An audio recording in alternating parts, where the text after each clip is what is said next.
Demandez Julien. Je la veux, a dit Sarah froidement. Et je veux les comptes de retraite. J'ai déjà parlé à un avocat en divorce. Nous allons déposer pour une dissolution d'urgence basée sur l'instabilité financière et l'abus émotionnel. Je prétendrai qu'il a été volatile. Avec mon témoignage et les preuves de sa consommation d'alcool, le juge m'accordera l'usage exclusif temporaire de la maison et gèlera son accès au compte. Au moment où son avocat pourra même déposer une motion, j'aurai déplacé les fonds de la LLC vers le compte des Caïmans. Il ne lui restera rien que des dettes. Julien Harry, un son sec et cruel. Tu es impitoyable. Sarah, j'adore ça. Une fois qu'il sera en faillite, il n'aura pas d'autre choix que de signer le règlement. Nous serons mariés d'ici la fin de l'année. Assure-toi que le transfert soit terminé d'ici vendredi, a-t-elle dit. Je lui signifie les papiers lundi. Ils ont passé l'heure suivante à passer en revue la stratégie juridique exacte, détaillant les documents falsifiés qu'ils prévoyaient d'utiliser pour justifier le gel des actifs, et se moquant de ma personnalité prévisible et ennuyeuse. Ils pensaient être intouchables. Ils pensaient que j'étais un imbécile aveugle et confiant qui serait facilement écrasé par leur récit. Ils ne savaient pas qu'ils étaient enregistrés en ultra haute définition. Ils ne savaient pas que chaque mot, chaque ricanement, et chaque détail de leur conspiration était sauvegardé sur un serveur sécurisé avec horodatage. Quand ils ont enfin quitté la pièce, je n'ai pas bougé. J'étais assis dans le noir, regardant le salon vide sur mon moniteur. J'ai ressenti un étrange sentiment de calme me laver. Le chagrin était toujours là, mais il était rapidement remplacé par quelque chose de beaucoup plus froid, quelque chose de beaucoup plus tranchant. Je n'étais plus un mari. J'étais un expert comptable forensique, et je venais de trouver l'actif caché ultime. Le lendemain matin, j'ai agi complètement normalement. Je lui ai fait son café. Je l'ai embrassé sur la joue. Je lui ai demandé de sa journée. Elle m'a regardé avec ses beaux yeux trompeurs, et j'ai vu une lueur de pitié. Elle avait réellement pitié de moi. Elle pensait regarder un homme mort marchand. Lundi, exactement comme elle l'avait promis, l'huissier est arrivé à mon bureau. Les papiers de divorce étaient épais, agressifs et impitoyables.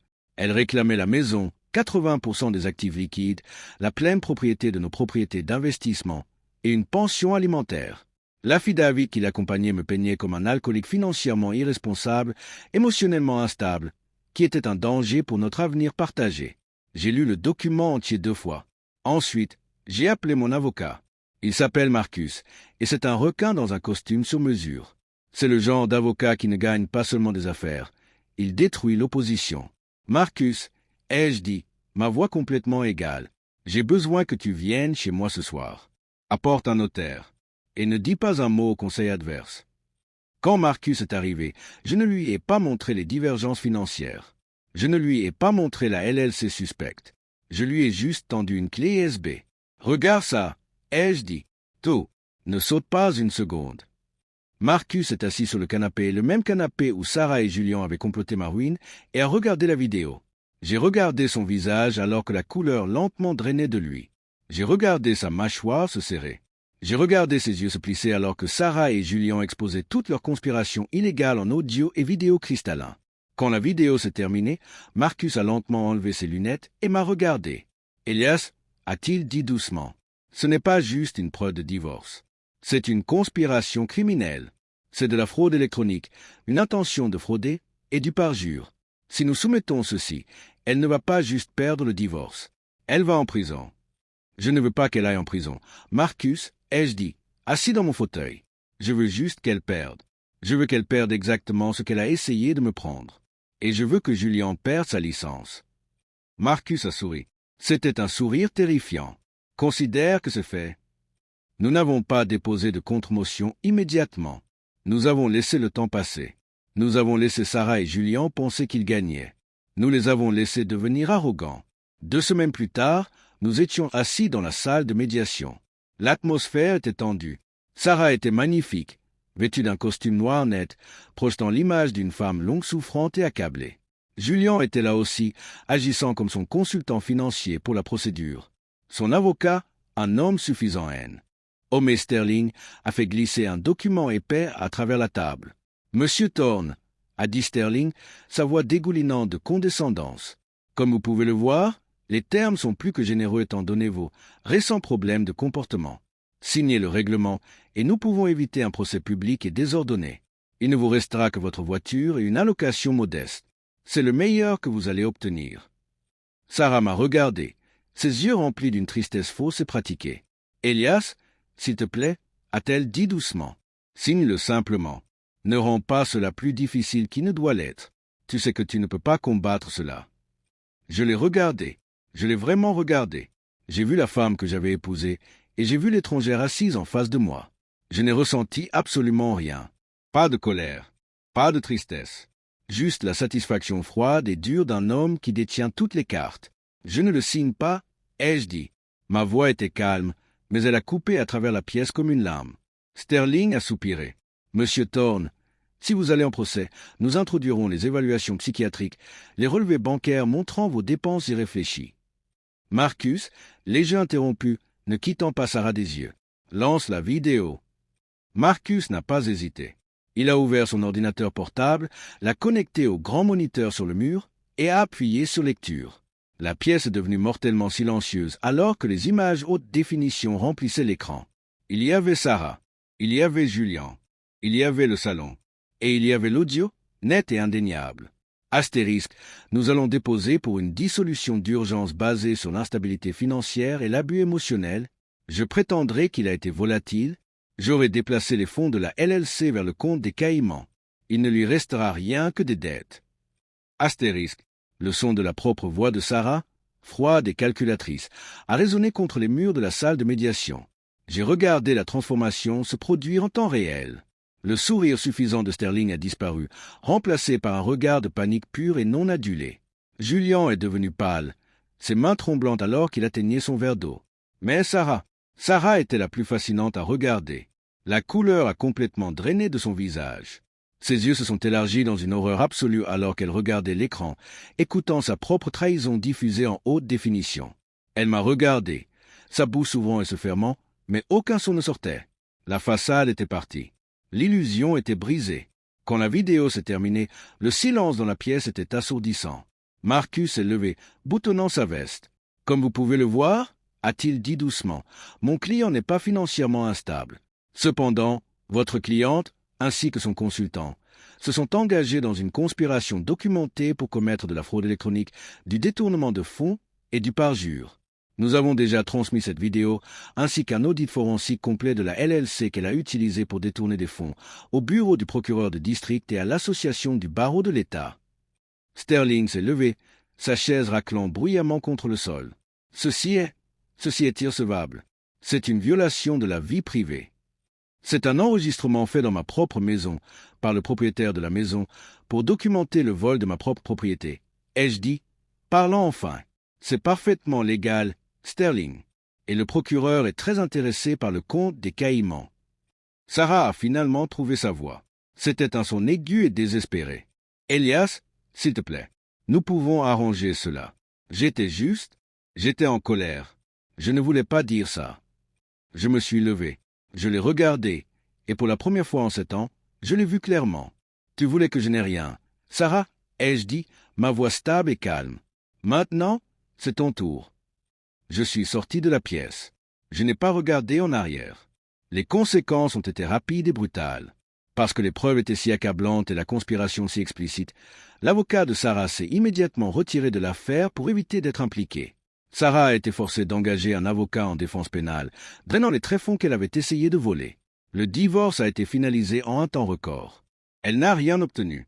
Pas de maison, pas de pension alimentaire, pas d'actifs. En fait, à cause de l'audit forensique que Marcus et moi avons mené, le tribunal lui a ordonné de rembourser les fonds détournés de ses revenus futurs. Elle s'est retrouvée avec des normes d'aide juridique et une réputation ruinée dans son industrie. Julian s'en est sorti encore pire. L'association du barreau de l'État a lancé une enquête immédiate. Il a perdu sa licence de conseiller financier, a été lourdement amendé et a été tranquillement blacklisté de chaque grande firme de l'État. Lui et Sarah ont essayé de rester ensemble, mais la pression de l'enquête criminelle et de la ruine financière les a séparés en 3 mois. Je n'ai pas porté de plainte pénale contre Sarah. Je n'en avais pas besoin. La destruction financière et sociale était totale. J'ai laissé les tribunaux civils gérer le reste. 6 mois plus tard, j'étais assis dans mon salon. L'étagère avait été réarrangée et la caméra cachée était partie. La maison était calme, mais c'était un calme paisible. C'était mon calme. Je buvais un verre de whisky, le bon, et regardais les documents de clôture finaux pour une nouvelle propriété d'investissement que je venais d'acheter avec mon propre argent. Mon téléphone a bourdonné. C'était un texte de Marcus. Astérisque, le transfert final des fonds de la LLC vers ton compte vient d'être cleared. Tu es entier, Elias. Fais-moi savoir si tu as besoin de quoi que ce soit d'autre. Astérisque. J'ai tapé un simple astérisque merci, astérisque et j'ai posé le téléphone. Les gens me demandent souvent, rétrospectivement, si je me suis senti coupable, si je me suis senti mal d'avoir ruiné sa vie. Mais la vérité est, je n'ai pas ruiné sa vie. Elle l'a fait elle-même. J'ai juste tenu un miroir et l'ai laissé le regarder.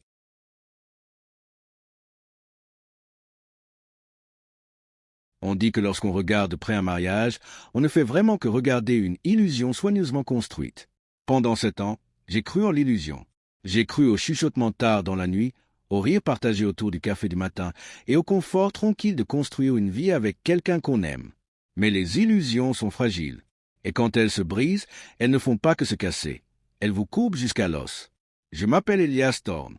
Je suis expert comptable forensique. Toute ma carrière est construite sur le fait de trouver des choses que les gens veulent désespérément garder cachées. Je trace les comptes offshore, je découvre les sociétés écrans, et je suis les traces numériques des détournements de fonds et des fraudeurs. Je passe mes journées à regarder le côté laid et avare de la nature humaine. Mais j'ai toujours pensé que ma maison était un sanctuaire. Je pensais que ma femme, Sarah, était la seule chose pure dans ma vie. J'avais tort. Sarah était belle, charismatique et férocement intelligente. Nous nous sommes rencontrés à un gala de charité et elle m'a emporté loin d'elle. Elle était designer d'intérieur, parlant toujours d'esthétique, de faire en sorte que les choses semblent parfaites. En regardant en arrière, je réalise qu'elle traitait notre mariage exactement comme elle traitait ses projets de design. Tout était question de façade. Si la surface semblait impeccable, peu importait ce qui pourrissait en dessous. Les fissures ont commencé à apparaître vers la 5e année. Ce n'était rien de dramatique au début. Juste un changement subtil dans l'atmosphère. Elle a commencé à travailler tard plus souvent. Son téléphone, qui était auparavant laissé nonchalamment sur le comptoir de la cuisine, est soudainement devenu collé à sa main, l'écran toujours face vers le bas. Quand je lui demandais, elle riait, me traitant de paranoïaque. Mais je ne suis pas paranoïaque. Je suis observateur. C'est mon travail. Puis est arrivé Julien. Il a été présenté comme un consultant en gestion de patrimoine qu'elle avait engagé pour nous aider à optimiser notre portefeuille. Julien était lisse, trop confiant, et possédait ce genre de charme prédateur qui vous fait instantanément vous méfier de lui. Il est venu dîner. Il a bu mon whisky coûteux. Il a ri à mes blagues un peu trop fort. Et la façon dont il regardait Sarah n'était pas le regard d'un conseiller financier. C'était le regard d'un homme qui possédait déjà ce qu'il regardait. Je ne les ai pas confrontés. Je n'ai pas crié. Dans mon domaine, on apprend très vite que confronter un menteur avant d'avoir la preuve ne fait que lui donner le temps de détruire les preuves. Alors, j'ai fait ce que je fais de mieux. J'ai commencé à enquêter. J'ai vérifié les relevés bancaires. Rien d'inhabituel. J'ai vérifié ses factures de carte de crédit. Normal, elle était prudente. Mais les gens font toujours des erreurs quand ils pensent être en contrôle. Un soir, elle a laissé son iPad déverrouillé sur le canapé. Je n'ai pas fouillé dans ce message, cela aurait été trop facile, et elle pourrait prétendre que j'ai violé sa vie privée devant le tribunal.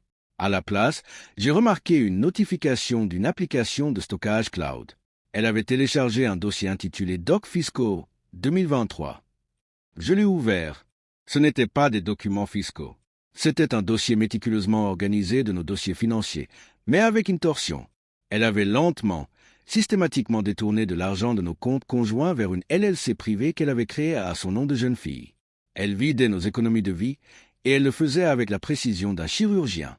Mais je n'avais toujours pas l'arme fumante. J'avais la divergence financière, mais je n'avais pas l'intention.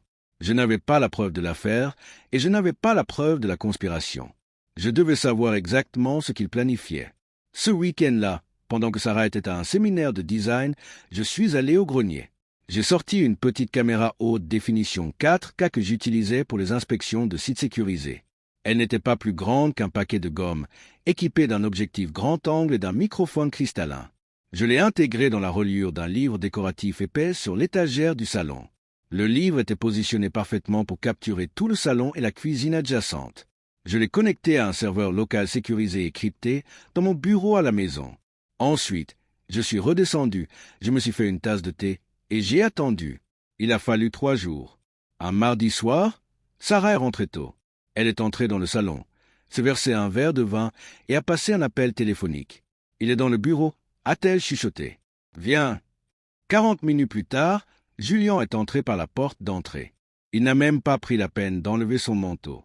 Il est allé directement au bar, s'est versé un verre et s'est assis sur le canapé. Sarah s'est assise à côté de lui. Ils ne se sont pas embrassés. Ils ne se sont pas étreints. Ils ont ouvert un ordinateur portable. J'étais assis dans mon bureau, regardant le flux en direct sur mon moniteur. Mon cœur martelait contre mes côtes, mais mes mains étaient parfaitement stables. Nous devons avancer plus vite, a dit Julien, sa voix nette et claire à travers le microphone caché.